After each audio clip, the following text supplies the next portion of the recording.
Écris la vision, mets par écrit ta vision. Peu importe les domaines, j'aimerais vraiment t'encourager à écrire ta vision, à écrire la vision. Que ce soit pour ton entreprise, que ce soit pour ta propre vie, que ce soit pour ta famille, ton foyer, que ce soit pour ton ministère. Peu importe, écris-le. Et si c'est déjà par écrit, si tu l'as déjà mis par écrit, tu verras que c'est très important et cela te permettra d'évaluer. Et nous allons voir par la suite l'importance de la vision. Je m'appelle Esther Conan, je suis enfant de Dieu, comme toi qui me suis en ce moment, du moins je l'espère. Je publie chaque samedi des courtes vidéos comme celle-ci pour apporter ma contribution dans les corps du Christ. Si c'est la première fois que tu te connectes sur ma chaîne, je te souhaite la bienvenue et je t'invite à t'abonner en cliquant sur le bouton rouge. Sans plus tarder, je vous invite à prendre votre Bible dans les livres d'Habakkuk, chapitre 2, verset 2. La version Second 21 nous dit « L'Éternel m'a répondu et a dit » Mets la vision par écrit, grave-la sur des tables afin qu'on la lise couramment. Verset 3. En effet, c'est encore une vision qui concerne un moment fixé. Elle parle de la fin et ne mentira pas. Elle s'accomplira certainement. Dans d'autres versions, la vision, on dit la prophétie. Mais qu'est-ce que signifie la vision? Selon les dictionnaires Robert, la vision, c'est perception du monde extérieur par la vue. Vous voyez? C'est l'effet de percevoir quelque chose qui vient de l'extérieur par la vue. Deuxième proposition, c'est action de voir, de se présenter en esprit. Il faut savoir aussi que le mot vision vient du mot hébreu qui veut dire kazon. Voilà, je ne sais pas si j'ai bien prononcé, mais en tout cas, c'est kazon. Généralement, vision traduit par révélation, prophétie, comme j'avais dit. Mais kazon aussi vient lui-même d'un autre mot qui est kaza. Donc, j'ai été voir pour vous, pour que nous puissions voir en profondeur la vision. On peut définir ça comme voir comme un voyant dans un état extatique, deviné par l'intelligence ou par l'expérience. Donc, une personne peut avoir ces dons de vision où il voit comme dans un état extatique, donc dans un état second, il est dans un état où il voit les choses clairement, tu vois. Ça, c'est celui qui a le don de la vision. Mais une autre personne aussi peut voir comme ça. Mais tu peux aussi te servir de tes expériences ou des expériences des autres pour avoir une vision claire de certaines choses. Tu dis que dans cette situation, je sens que je ne pourrais pas faire comme ça parce que j'ai déjà fait auparavant une telle chose et ça m'a amené à l'échec ou ça m'a abouti à quelque chose d'excellent, donc je peux continuer. Ou alors, j'ai déjà vu ma soeur ou mon frère ou mon ami faire telle chose et ça l'a conduit dans tel chemin. Donc voilà, donc on peut avoir une vision claire par rapport à notre expérience ou l'expérience de quelqu'un d'autre. Revenons à notre verset. Ici, c'est l'Éternel qui dit à Habakkuk, mets la vision par écrit. Donc ça veut dire la vision là, ça vient de Dieu. C'est la vision de Dieu. C'est que Dieu l'a révélé. Il lui dit, mets-le par écrit. Aujourd'hui, je te dis la vision que tu as reçue, la vision qui a imprégné ton esprit, la vision qui fait battre ton cœur, je te le dis, mets-le par écrit. C'est le Seigneur qui t'a donné cette vision. Fais-lui confiance, lui-même il sait comment ça va se réaliser. Tu sais peut-être pas, tu te dis mais c'est trop grand, c'est compliqué, comment est-ce possible? Mais cette vision vient de Dieu, mets-le par écrit. Du moins si tu es convaincu que ça vient de Dieu. Si ça ne vient pas de Dieu ou tu n'es pas convaincu, entre en prière. Du Seigneur, je vois telle chose. Est-ce que c'est ta volonté? Est-ce que c'est la vision que tu m'as donnée pour ma vie, pour que je puisse orienter d'autres personnes, pour que je puisse être une bénédiction dans le corps du Christ? Pose-lui la question, il va te répondre. C'est ton papa, il va te répondre. Écris cette vision parce que quand tu écris cette vision, ça pourra être visible. Il le dit, il faut le graver. Donc, tu l'écris à un endroit où tu sais qu'on peut le retrouver afin qu'on la lise couramment, afin qu'on puisse vérifier ce que le Seigneur avait dit et il a confirmé. Afin qu'on puisse évaluer la qualité de ce que le Seigneur dit et fait. Alléluia. Ici, nous voyons que c'était une vision qui commence dans un moment fixé. Donc, il y avait un moment précis.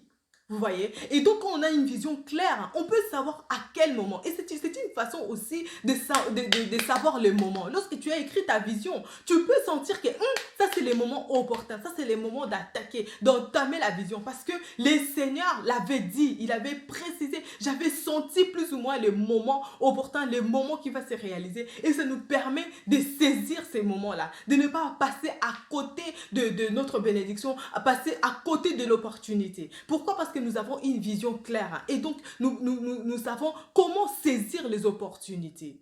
Ici, dans le cas de Habakkuk, la vision parlait de la fin. Tu vois. Mais tu peux avoir une vision pour ta propre vie où tu sais que voilà, j'aimerais élaborer, j'aimerais accomplir telle chose. Où le Seigneur t'appelle par rapport à un pays que tu dois accomplir telle chose, tu dois faire des choses dans ces pays. Ou par rapport à ton ministère où le Seigneur te montre comment est-ce que ce ministère va être déployé, comment est-ce que tu vas bénir les personnes, comment est-ce que à quoi tu t'attends à la fin. Vous voyez. Donc, par rapport à ta vision, par rapport à ce que tu as reçu du Seigneur, tu peux maintenant déterminer le temps et tu peux savoir et tu peux en être sûr que cette vision va s'accomplir certainement. Peu importe le temps. D'ailleurs, le temps, c'est toi qui le sais. Parce que le Seigneur détermine aussi les temps dans ton cœur. Le Seigneur détermine. Donc, tu peux savoir aussi les temps d'accomplissement. Vous voyez? Et quand on a ces choses en esprit, on ne peut pas jalouser quelqu'un. On ne peut pas envier quelqu'un parce que tu sais que toi, tu vis juste selon les timings de Dieu. Donc, tu n'as pas de problème parce que la personne qui est peut-être en train de percer dans son domaine, c'est juste le temps que sa vision, que son rêve est en train de se réaliser. Et toi aussi, ton temps arrivera. Il y aura aussi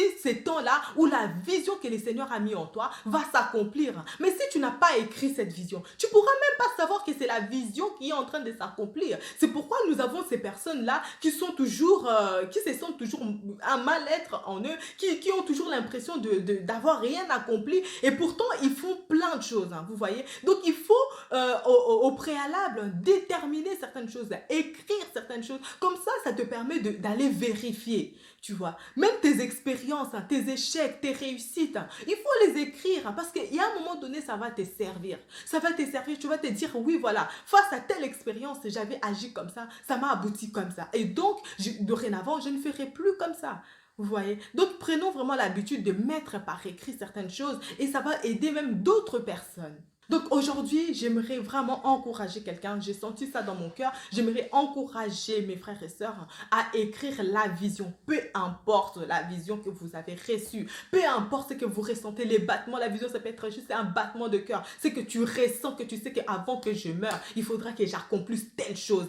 Écris-le, écris, mets-le par écrit, parce que quand tu le mets par écrit, ça veut dire que tu t'empruntes, tu vas t'imprégner de cette vision et tu vas le prendre au sérieux, parce que ça pourrait être vérifiable. Aujourd'hui, si je te demande quelle est ta vision, quelle est ta mission, bon, tout ça, ça va ensemble, vision, mission et tout. Qu'est-ce que tu es appelé à faire? Si c'est clair, si tu l'avais déjà écrit quelque part, tu verras que ça sera clair. La réponse, ça va venir beaucoup plus clairement de ta bouche. Et puis les solutions aussi, ça va venir aussi facilement. Pourquoi? Parce que quand au fur et à mesure, tu vas commencer à en parler et puis les gens vont commencer aussi à se poser la question, ah voilà, si je ressens telle chose, ben, c'est vers telle personne que je pourrai me retourner. Pourquoi? Parce que j'avais déjà entendu que cette personne a telle vision, cette personne aimerait faire telle chose. Et moi aussi, vu que je pense presque la même chose, on peut s'associer et commencer peut-être quelque chose ensemble. Nous pouvons lire aussi Proverbes chapitre 29, verset 18. La Bible dit, quand il n'y a pas de révélation, donc pas de vision, le peuple est sans frein, heureux s'il observe la loi. Dans ces passages, on voit que quand il n'y a pas de révélation, quand il n'y a pas de vision, on peut se retrouver à faire plein de choses. Parce qu'on est sans frein en fait. Vous voyez? Et on peut être perdu en faisant plein de bonnes choses qui bénissent les gens peut-être. Mais comme il n'y avait pas de vision claire, donc on fait plein de choses, mais on ne sait même pas si c'est ça ou pas. Et donc, il y aura toujours quelque chose qui va sonner à l'intérieur de vous pour dire que, mais où vas-tu? Qu'est-ce que tu fais? Pourquoi est-ce que tu es venu sur la terre? Tu vois, il y aura une voix qui va sonner à l'intérieur de toi pour te dire, rachète les temps, arrête de courir dans tous les sens, arrête de faire plein de bonnes choses là que tu fais là, c'est très bien, c'est louable, mais tu es en train de passer à côté, tu es à côté de la plaque dans tout ce que tu fais là. Vous voyez? Et quand cette voix commence à sonner à l'intérieur de toi, ne néglige pas ça, ma soeur, mon frère. Ne néglige pas cette voix. Tu vois? Assis-toi, réfléchis, vois quelle est la vision. Quelle est ta vision? Quand tu étais enfant, en quoi tu rêvais? Qu'est-ce qu'étaient ces rêves-là? Quelles sont ces choses-là que tu aimerais exécuter? Et demande à Dieu. Demande au Saint-Esprit. Le Saint-Esprit, il est toujours avec toi. Pour avoir une vision claire de sa vie, de sa destinée, si tu ne connais pas Jésus, tu as besoin de lui. Tu as besoin de l'inviter. Tu dis seulement, Seigneur Jésus, je t'invite dans mon cœur, je te reçois comme mon Seigneur et Sauveur. Conduis-moi, je me laisse guider par toi. Esprit de Dieu, conduis-moi, prends le contrôle de ma vie au nom de Jésus. Amen. Il vient, il est là. Et la foi que le Saint-Esprit est avec toi. C'est à toi de te laisser guider par lui maintenant. C'est à toi de lui laisser prendre la télécommande de ta vie et qu'il puisse te dire, voilà, maintenant c'est ça. Tu as été appelé par ça. Il y a ça qui sonne dans ton cœur. Même si tu n'as pas envie de faire la chose, fais-le. Parce qu'il y a la joie dans le ciel lorsque tu accomplis ce à quoi tu as été appelé. Alléluia. C'était ce que j'ai ressenti dans mon cœur. J'ai voulu partager. Donc je nous encourage, frères et sœurs, d'écrire la vision. Alléluia. Nous sommes arrivés à la fin de cette vidéo. S'il y a quelque chose qui est monté dans votre cœur, vous connaissez les principes, n'hésitez pas à mettre dans les commentaires, à liker et à partager cette vidéo. Si c'est la première fois que tu te connectes sur ma chaîne, je te souhaite la bienvenue et je t'invite à t'abonner. On se retrouve samedi prochain, si Dieu le veut. Que Dieu vous bénisse. Bisous, bisous, bye bye.